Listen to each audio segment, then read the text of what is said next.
This is an early version of the Tower of Uruk, a 61 version. This goes back to, you see who wrote this? Jonathan did not write this. Oh, Caleb Carsus. He swore me to secrecy about the identity of Caleb Carsus. And he swore a lot of people to secrecy back in the 60s. This was a note from, 42 years ago. Here's the manuscript. Sorry it took so much longer than I had intended. I have compromised between a reading version with as much as of the stage business as I'm tempted to specify, and a completely unprejudiced director's version that you would like. Meanwhile, I've taken Doug Wilson, our programmer, into my confidence, and he's willing to work with me. Our next step here is to try to find a key puncher who would be interested, without pay, in getting the text set up. The advantage of getting this text into punched cards has been brought home to me by the labors I've been through in typing and reproducing. I think it would be prohibitively difficult to try to teach a key puncher how to transcribe the text by mail or telephone. Furthermore, the program requires a 360, and there's not much point in punching out these, assuming you have the gist, if you can't use the cards out there. But this will be a very strong point in applying to foundations the idea of new methods in production of plays. Please keep me posted in all your moves with regard to the incorporation of a group, etc. And don't spring any publicity on me, please. Should I show the script to Barry Dawkins? Yours, Jonathan. Within the next few days, I'll be delivering copies to Halim and Ina. January 31, 1967. We started to talk about mask in theater and dance and what a mask means and so forth. And Jonathan then approached Charles with this, who of course thought it was immediately a work of genius. And so Jonathan, Charles, and I met several times during the following several years to discuss basically how a theory of dramaturgy fit into the kind of artifacts of individual creation, whether they were masks or dance or a plot line or a thematic line, and how one could find out what was important in a plot line or a character line, or whether a particular piece of something was like a mask or was necessary to tell the story. Pages would come out and pages would go in with frightening regularity, and there would be perhaps a word or two changed. But the reason that the punch cards were adopted was not for simplicity of print, it was for limitless editing. Look at the chorus of Cassites at the very beginning. 1, 2, 3, 4, pin and Nixie to the floor. Pull that arrow, knock that string. Draw your stick and shoot the thing. I mean, these are a bunch of privates grousing about their fate. April of 1962, and I had just come back from 3 years in Italy, in Florence, where I was a graduate student in medieval literature, and I was teaching. And Vincent Farini would say to me from time to time, you know, there's this young man who's moved to Gloucester. He's a Greek scholar. You really should know him. He knows all about Greek drama. So I came back, and there was a gallery in Magnolia called Gallery 7 that had been started by Roger Martin and Joe Jeswald, who were painters who would later start the Montserrat College of Art. And they had readings at this gallery. And Brother Antoninus, who was a major poet, his name was William Everson, but he became a Catholic brother in the 1950s. He was a San Francisco poet, and he was traveling in the East reading, and so he was going to come to the gallery to read. And for some reason, he wasn't able to come. So Charles Olson, who was organizing the readings, asked me, Jonathan, and a poet named John Keyes. Friday was the night that Vincent, your father, and I went.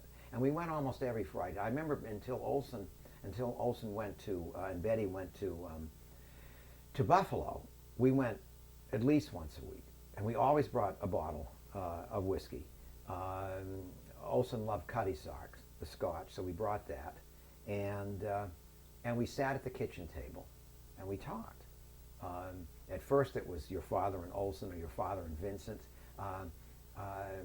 And then, since I was the youngest person, I listened, and then I entered into the conversation. I was teaching at the time, and there were very extraordinary evenings. Sometimes Olson would read to us from letters that he'd written. Other times he'd read it to us from the Maximus poems underway, and we would talk about serious things. We would talk about politics. Your father and Charles always argued about JFK because Charles didn't like Kennedy. What we discovered is we had both read Hermann Brock's The Sleepwalkers, and that we had both, I had started to read, your father had already read the 3 translated volumes of Robert Musil's The Man Without Quality. So I had read one volume, and I remember Peggy Sibley, who was in the book business in Gloucester, who was a great friend of your father's, ordered for me from England the 3 volumes that had been translated of The Man Without Quality. So then I began a more serious reading of them. We talked about that. We talked about, your father was a great reader of the earliest of the British novels. We both admired Tristram Shandy. We both we admired Tom Jones. We admired a number of the earlier groundbreaking British novels. So we talked about that. We also, of course, talked a great deal about Jack Kerouac. Both of us discovered that we were great readers of Kerouac. It was some people were surprised that your father loved Kerouac so much, considering the way that your father wrote and the way that he lived, very conventionally. But we saw in Kerouac what other people didn't see. We saw how well he wrote. We saw the intellectual strata of Kerouac's novels. And your father was moving into his very special kind of writing that was extremely avant-garde. But on the surface it didn't appear to be. But Olson and other writers knew immediately how experimental your father's work was. It was a conversation that started in Charles Olson's kitchen in 1962 and continued without interruption until your father died. We had many things in common, but one of them was a mutual fear of snakes. It was a chapter from Prologos, and it was about A Visit to the Snake House. Jesus God. And he read this thing aloud to me and Linda, and that was my introduction to Prologos, and it was, the point was that, the snake point, was that he could write about it fine, because you're in control of it. He told me that he liked to, he asked me if I would listen to him read, come to his house and listen to him read a chapter, because it helped him in reworking chapters, to read the thing aloud and then see where he needed to make changes. It was a typescript. We'd gotten way beyond handwriting by then, and it was his typescript, and I would type from that. But then there would be retyping that I would do, some of which was a matter of correcting errors that I'd made, but also it was a matter of adding or subtracting things that in the proofreading aloud, and it would work that Jonathan would read it aloud and I would listen, or I would read it aloud and he would listen, but there would be that kind of thing. That Jonathan would determine, no, he wanted to change this and wanted to change that. On the spot, he would say, oh no, he wanted to add that. So I would then retype, sometimes from his typing, but more often actually from my own previous typing. I would make a new page. There were columns, as I remember it, there were some pages were columns like this and like that, and then there were some that went boom, boom, boom. Jonathan was a real artist, and he came on, at least he did in the business world and the world that I want to say the daytime world. But he was, as you know, he was very straight. But he was a real artist through and through. And he had the kind of dedication that it takes to have written that book while working at Gorton's. And this takes, it not only takes dedication, it takes follow through. It takes doing it. You do it every day. And he was a real artist, no fooling. So he came over and Helen made a big dinner and we all sat around, and I don't remember much of the conversation, other than I'm sure that Steve and I pumped him a lot about Charles Wilson. But that was how we met, and then Jonathan pretty much became a regular. I think on average over the years he must have been in our house at least once a month. I was thinking about it when he died. I knew him close to 20 years because we went to his house a couple of times, and I was astonished because it looks like a normal house, and you would walk in the front door and it was like walking into a library, literally. I mean, there was no furniture. It was just all racks of books like you'd see in a library. He had one room off to the side which he used for his study and his writing. He had this really neat, maybe you still have it, that plywood thing with different facets. He would have books laid out, so you'd have 3 or 4 books open at the same time. Jonathan always had a dog, and he almost always brought it with him when he came to our house. He loved animals. Jonathan loved dogs and cats too. He was shy and soft-spoken. He was very kind, and he was never pompous or pretentious or overbearing or anything like that. He was a true gentleman. We talked a lot of politics. We talked about literature. We talked philosophy, history. We covered everything. When his hearing began to fail, it was difficult for him to hear in a noisy room. I don't think he was, although he came to parties at our house, I think generally he just liked a small dinner arrangement, just the 3 of us. He used to complain during the Bush era. He would complain. He said, I sit down and start watching C-SPAN and I can't drag myself away. He said, I'm trying to write this book and I just can't stop watching C-SPAN. His notion was that the Protestant conception of things, which is more emphasis on individuality and the Protestant work ethic and the elevation of the individual and the individual's interests versus the Catholic sense of community. And by putting those two different concepts together, it seemed to me that, well, his background was Catholic, my background was Protestant, and I understood where he was coming from, but it had the unfortunate implication that somehow being a Protestant Protestants had less of a sense of community, which my own experience wasn't necessarily the case. Just in his view that things had swung too far in the direction of emphasis on individual rights. He changes the names of everything. It's Cape Gloucester, it's instead of Cape Ann, it's Dogtown rather than Gloucester, it's Cornucopia, which is I love that one, rather than California.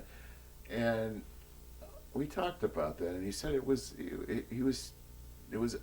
like an alternate reality, as though things could have developed in this way. That these were plausible alternate names for these places that may have happened rather than the names they were actually given. I think that probably carries through to his characters as well. You know, that they're shifted. They're shifted to an alternate reality. His descriptions of Charles Olson are terrific. I mean, some of the passages in the first book where he talks about Ipsissima Charlemagne are just classic. And I think as I recall, he has a scene where Ipsissima Charlemagne has an interview with Roosevelt, Franklin Roosevelt, and his characterization of Roosevelt is just spot on. I mean, he's a terrific writer. Jonathan's books are not conventional novels by any stretch. You know, they probably have more in common with Cervantes or Rabelais or someone like that. He's throwing so much in, you know. It was the work of a lifetime of reading and thinking. These are books about ideas. And those are the things that interest him, even in those passages where he's describing love affairs and stuff. There's this awareness of and depiction of the ideas involved. In a way, Jonathan's real subject is language, you know. The subject of his books is language. Jonathan must have had a vocabulary that was closer to 50 or 60,000 words. I started reading Prologos about 6 months ago and decided that I would keep a list of all the words I didn't. And I read maybe 50 pages. I covered a couple of pages of words I had to look up. I mean, in a way, it was, you know, mastering and employing the full resources of English. Jonathan didn't like Plato very much. And he didn't like the Gnostics very much either. One of his neologisms I really always thought was hysterically funny was the Nugists, which is Jung spelled backwards, but also is Gnostic, Aegean. The nation of Gnosticism was very narrow. Given his definition, I would agree. Jonathan was, this is an ugly word, an epiphenomenologist. He believed that all mental activity is an epiphenomenon of the physical. Practical application of that would be when we think about mythology, we normally think about the stories, the Greek mythology, the stories of the Greek gods and goddesses. But Jonathan said that's not what happened. That what happened were that there were rituals that people engaged in that didn't have any thinking involved, that came first. There would be rituals regarding the fertility of the earth, or trying to make it rain, or heal people or whatever. And it was only later, almost as an afterthought, that they made up these stories to explain or narratize these rituals, and that's what we think of as mythology today. So he sort of follows along with his notion of the physical precedes the mental. Jonathan had a very sharp insight into politics. I learned things listening to him. I mean, he gave me insights that I probably would not otherwise have had. And our discussion about the Catholics and the Protestants clarified some things for me. Jonathan understood that there's a sort of incremental change in things. You can't expect things to radically shift overnight. And he had some experience, I think, in city government. That was the thing about Jonathan. I mean, he knew he had his fingers on a lot of different pies. You know, he had a lot of experience in business and politics and government. He quotes, it's either, I think it's Balzac, to the effect that, or maybe it's Zola, that the writer should be conservative in his behavior, like a bourgeois, so that he can be extreme in his writing. And I think Jonathan took that to heart. You know, that was part of his style. But Jonathan has all this other stuff that he's putting in as well. You know, he's not just dealing with the psychology, he's dealing with the culture and the history and as you say, the geography and all of that stuff. You know, it's layered and in a way that there's not a lot of writing that's done like that. He loved Melville. I mean, Melville, he was, you know, he was, we talked about Melville quite a bit. Toward the end, we would be sitting around, and he would be trying to think of a name, you know, and he would get very frustrated because he couldn't think of the name he was trying to think of. We'd be guessing. I mean, sometimes he could remember, sometimes he couldn't, but it was sort of a joke with us that, you know, he would have trouble remembering things sometimes. But we didn't see a lot of him toward the end, and he did come over to our house a couple of times, and then I would call him up and invite him, and he would say, I'm too busy, I'm trying to finish my book, but call me again. One day he called me out of the blue at my office, and we just talked for a few minutes, and I just sort of assumed he was fishing for an invite, which he would do occasionally. And I said, well, you want to come over for dinner? And he said, no. And I was sort of shocked. I didn't know. There didn't seem to be any point to the telephone call. And the last thing he said to me before he hung up was, don't forget me. At the very beginning of the second book, he talks about the frustration he feels about writing, and as my wife says, writing into the void. I have this notion of, you know, you can take a very powerful dye and drop it into a stream in upper Minnesota, you know, and then go to New Orleans, and a month later you'll find some small trace of that in the water, you know, and that those kind of books are like that. They're very concentrated, but they influence everything downstream. And he was focused on Gilgamesh and where that epic poem had come from and what kind of culture could have given rise to it. And he was interested in language, and he's always looking for origins. That was the thing about Jonathan, was that he was always looking for the beginning, the origin. Where did Gilgamesh come from? Where did cuneiform come from? Where did language even come from? He was curious. He was always curious, and he understood that what he was writing were words on the page. And it's like Tristram Shandy. It's a story that's conscious about itself being a story. It's a very sophisticated kind of fiction. But at the time, that wasn't really what was fashionable. I mean, the beats were about getting direct experience on the page as quickly as possible. And urgency, immediacy, kind of all those things that we associate with the beats. And your father wasn't like that. I think he respected some of that, or maybe wanted to be like that in some ways, but ultimately he was too sophisticated to give himself over to that. And he wrote fiction that was aware of itself as being fiction, and language that was aware of itself as language. He was too much influenced by James Joyce, Finnegan's Wake, all that punning, all the fun with language. I really respect that about him. That's what makes him one of the most important novelists of the 20th century. There's so much fun with language, enjoyment, pleasure in life, humor, all of that coming out on the page.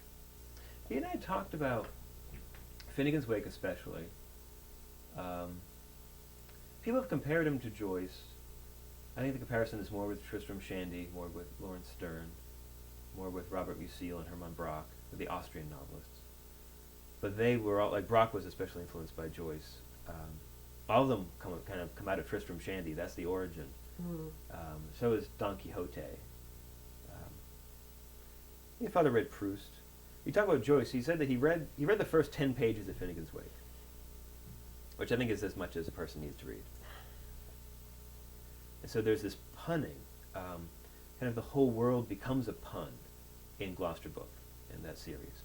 Everything's renamed, and names are reinvented, and these kind of welded words that come out of multiple words being combined, and names that are themselves combinations of other kinds of names. It's about teasing out, drawing out from language and from etymology, something that reveals something deeper about the superficialities around us, that he could get deeper into Gloucester by renaming it and punning with it, the way that Joyce reveals a lot about etymology through creating new words in Finnegan's Wake. He said that all he had to do was read 10 pages of Finnegan's Wake, and he could figure out what he had to do with Gloucester Book and Gloucester Tide and all that. We usually meet on the second floor first afternoon, and we would sit on the second floor for a while and talk, and he'd talk about the news. He'd show me something kind of archaeological. Usually be on the second floor we'd talk about news articles. He'd print them out or talk about them, usually the New York Times. And then we'd go up to the third floor and we would have a glass of beer or a little bit of wine, potato chips. And we would talk. I was asking him questions. At that point, he had undergone, as you say, these surgeries, and he was very dizzy. I knew I didn't have much time. He's obviously somewhat frail physically, and I knew that I had to try to get this information from him just to kind of learn, so that he can, because he was so happy to remember. Ask him questions. I would suspect that there'd be some influence on these novels, so I'd kind of ask him questions to see if my suspicions were correct. He would prepare ahead of time. From our previous conversation, he would come to the next one. He would have, as you know, he had this great way of organizing his notes. But he had all these old, unused computer punch cards, which are shaped very well, nice and long, and you could get a lot of good notes on them. And he filed them on the second floor. He has this great archive of these notes. He would come to Monday with notes as kind of aid to his memory, to what he'd wanted to communicate to me. In these books, there's this, especially in the Gloucester book stuff, there's no father. I felt like one of the great pains of his life, one of the great losses of his life was whatever happened with him and his father. And he wouldn't open up much about it. He talked more about his mother, and I don't, there seemed to be a lot of pain there too. They moved up to Vermont after the divorce. Yeah, he went to an Episcopal boys' school in Vermont, rural Vermont. During the New Deal, he helped electrify some of that area around that prep school and maybe the school itself by running electrical wires from tree branch to tree branch. Yeah, he talked about growing up with Observatory Hill in Cambridge, near Huron Village. He said it was difficult. didn't get into too much detail about, what he had to do on a day-to-day basis, but he was a Democrat. He believed in that was the best way of achieving the social justice and social change he believed in. If you splintered, Peter Onassis told me a lot about their falling out. I think it was over the Vietnam War. Jonathan sticking with Lyndon Johnson, Peter not. I think from what your father said, and I think in many ways he was right, that if you broke with Johnson over the war, that rupture in the Democratic Party would mean that the Great Society program and a lot of the social programs that were part of the Democratic Party and part of Lyndon Johnson specifically, you would lose that. That there would be a loss there. Both rooms are filled with bookcases. Second floor, mainly nonfiction. Nonfiction on the second floor. There's a little room with 2 beds behind that study. In that room, there were more books on business and cybernetics. He had another little room that had books on the Navy. But nonfiction on the second floor. And he had this great computer set up. He could look at the OED, Oxford English Dictionary, on one panel and then write in a Word document in the second panel all on one screen, which shows you how important etymology was to what he was doing. Getting etymological information from the OED and synthesizing it in his mind and then putting it into the books. He had this, I think it's a plastic archive box that he put the computer punch cards in that have notes on them, file cabinets with magazine clippings and newspaper clippings, as well as personal information, sometimes a package of information on his father's in the bottom. He had, on the top was stuff like John Hayes Hammond articles, things like that. Also his, which I'd love to see this published, is his a bachelor's thesis. I believe it was a long paper that he'd written for Tom Parkinson, I believe, called on Yeats, the drama of Yeats, called Yeats, Mask and Gonad, and very original student thesis. And then we go up to the third floor, and third floor. Okay, as you go up the stairs, the carpeted steps for all these cats, and he has had on the wall his fiction, modern fiction, things like Ford Madox Ford, Henry James, Joseph Conrad, Robert Musil. He had two versions, same edition of Hermann Brock's Sleepwalkers, one that he had read so much and put so many annotations in that the thing fell apart. Another one that was kind of a clean copy. He had the older version of Robert Musil's Man Without Qualities, I think it was from the 50s. He had a bookcase on the left that had writing by people he knew.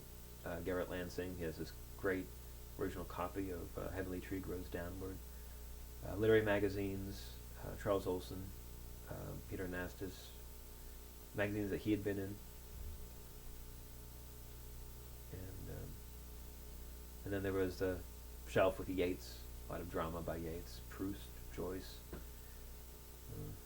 And Prologos, for instance, he has great chapters on this very issue, which is preserving your society and reinvigorating it through liturgy and through what he called dramanology, which is what this is all about, because Jane Ellen Harrison wrote in her big studies about dramana, the thing being done. And so dramanology is the study of what is done ritualistically and habitually. And it's a much more sophisticated take on how to prevent social disorder than Lawrence and Olson. I think he's more brilliant. He's really a member of the Berkeley Renaissance, because he had these ideas for Prologos, and he had already read Dom Gregory Dix's Study of the Liturgy at Berkeley, and he was already onto Yeats at Berkeley through Tom Parkinson and this bachelor's thesis. And he already knew Robert Duncan. That's very important. Robert Duncan, Jack Spicer, Robin Blazer. He knew all three of those guys. And that's really where he comes out of. He's not indebted really to Olson. He's not a follower of Olson, a member of Olson's circle. He really is a member in his own right of the Berkeley Renaissance. Three Prologos, the Michael Chapman character, I think he has a 3-word mantra, something like propriety, orthodoxy, and liberty, or something like that. And that's a reaction against Robert Duncan. He talked about, respected his intelligence, but ultimately thought him a prima donna, sort of glamorized themselves, took up the whole room, and also was into this very fuzzy kind of theosophy. He stuck to his guns, and Jonathan Bayliss will be eventually, I'd say in 50 years maybe, will be the one that people remember as having been here after World War II and writing. And we were talking about, he was talking about Joseph Conrad. He was really focused on Joseph Conrad in the last few weeks of his life, I think the last month of his life. He said that he was going to start reading Conrad, and he gave me a book on Conrad. I think it was like 8 o'clock at night. He called me, and he said, "We've got to get together." And I said, "Okay, how about in a couple days?" And we made a date. He was very urgent. He really needed to see me, and I wanted to see him. And so we made a date that I think it was 2 days. We were going to see each other. I was going to come by. And then I got an email from you saying that he had had this terrible stroke, which would have been only a certain number of hours after I talked to him on the phone. I think that the Gloucester trilogy, as genius as it is the brainchild of Michael Chapman, who's the main character of Prologos. And I think Prologos ultimately will be thought of as an American masterpiece. The whole thing is one book, essentially. These 3 novels taking place in Gloucester being the fiction written by Michael Chapman, who's this character, Prologos. There's actually a section in the back of Prologos, a very well-executed section. It's a party in Berkeley, and it's Michael Chapman versus a guy I think called Jack Wolfson. And I don't know who Jack Wolfson's supposed to be. Maybe Parkinson, Tom Parkinson, I don't know. But it's a dialogue between them. And Michael Chapman says, "Be the patient craftsman," to the younger figure, Caleb Carcist. And then there's Jack Wolfson who says, "Follow my Gnosticism. You will have followers at a young age. You will have fame at a young age. Follow my mysticism and all that." And Jonathan was opposed to the occult. He was opposed to it in every way. He was for, at least ideologically, maybe not spiritually, but certainly intellectually and philosophically, interested in high church Christianity and the possibilities there for communal life and social justice. And so that's why in Gloucester book, in the trilogy, there are Catholicrats and Protestants, Republicans and Democrats.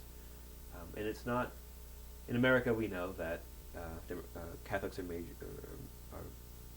often, or have been traditionally, maybe up until now, mainly Democratic, and Protestants, especially nativist kind of Protestants, low church Protestants too, will often be Republican. But actually it's, those kinds of terms are, those terms specifically are the key to so much of what Jonathan felt about politics, theology, and culture. He said that he was an Anglican culturally. Portuguese, we have Italians, we have Finns and Scandinavians, and all these different types of people. But it's a place where they can all cohabit and intermarry and be part of one big heterogeneous culture. And he thought that's very fragile in America. And that he wanted to protect that kind of fragility, that delicate ecosystem from television, from big corporations, from the cultural homogeneity of post-war consumerism. That's what's most vitally at stake in his books that take place at Gloucester. From his own experience, that that there was need for unity, even if there were these deep, painful ruptures within that political party itself over the war. But ultimately, it needed to stay coherent. It needed to stick together because there was such a danger of Republicans undoing the New Deal. I didn't know him for that long. We met once a week, and our conversations were was strictly intellectual. I remember him as a very kind person. Interesting how, again, the punctuality and the way that he really respected time, his own time and other people's time. He had a very soft voice. He spoke very quietly. And he was a very empathetic person.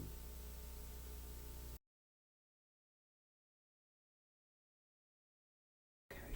What I would consider distinctive about Jonathan's writing. First of all, there is an incredible sense in Jonathan's work of literary continuity. The work is not imitative of novels like Lawrence Stern's Tristram Shandy, but it incorporates not only the language, but the kind of narrative thrust of those novels. They were novels that were written at a time when people did nothing but read.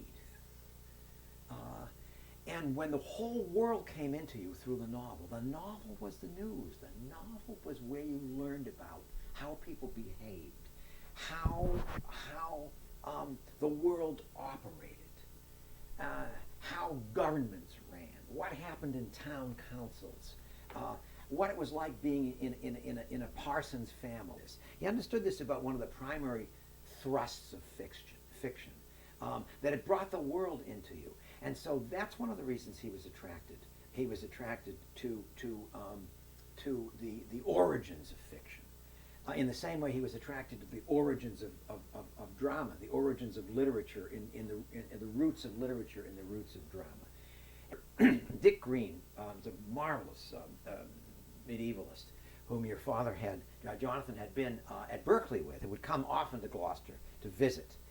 And Dick always used to say, you know, Jonathan, I don't recall you as a literary scholar. I recall you as a philosopher. To me, you always seem to be a philosopher. And one of the great things about these novels is they have philosophical underpinnings. They have intellectual underpinnings. They are also wonderful to read. And Jonathan is extraordinary with language, like nobody else with language. I mean, he can do things with language. He incorporates older senses of words. He incorporates rhythms. Like Proust's long kinds of sentences that incorporated dependent and independent clauses. All of this comes out of very traditional the early traditional novel. It comes out of Don Quixote. It comes out of Rabelais. It comes out of Gargantua and Pantagruel. It comes out of all this, all of the roots of what makes fiction so unbelievably attractive and exciting. It's not as if you can't read Jonathan without having read everything that he's read or understand the early English, the roots of the English novel. You can. You can pick up Jonathan's novels, and if you really can stay with him, you're going to be taken into a world that will hold you and mesmerize you. But Olson understood this because nobody knew literature like Olson, and that was the thing that Olson and Jonathan had together. They had a deep understanding of the traditions of literature, and that's why Olson really knew what Jonathan was doing. From the minute he heard those early pages of Prologos, he went wild. He went absolutely wild. I mean, he got up and said, after Jonathan's reading at the gallery that night, this is probably the most important prose now being written in America. He understood that the early novels were avant-garde novels, and he was placing himself in that tradition of writing an avant-garde novel that did not in any way that was based on tradition. Saw Melville's ability to incorporate literature and to use, for example, like in Moby Dick, to use scientific knowledge about whales, about navigation, about the oceans, and about the fact that the whale ship was a metaphor for industrial America. Your father, he saw all of this in Melville, but he also saw in Melville, he saw incredible power of language. He saw politics in Melville. He saw an American attempting to encompass the world. He loved the fact that Melville never studied literature. He always admired people who never studied literature. He loved artists and intellectuals who lived and worked in the real world. And he loved the fact that Melville had been a sailor, that Melville had been a whaleman, that Melville had been a country school teacher. He loved all these things about Melville. But I think the great thing was, it was the variety of the writing. It was the fact that Melville had written these early realistic novels, and then he would write, and he saw novels like Moby Dick and Pierre and The Confidence Man as very experimental books, and they're extremely experimental books. So I think he connected with Melville that way, and also he connected with Melville's deep interest in Shakespeare, which of course would have been in the dramatic, and the fact that there's so much, for example, in Moby Dick that's so Shakespearean, and then so much also of the Greeks. He also loved Melville's deep immersion in Greek drama.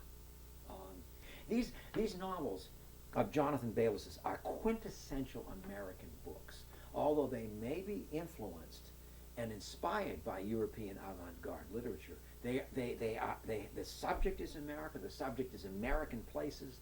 The talk is in them is about American railroads, American highways, American transportation, American business. All of these kinds of things. So they're quintessentially American.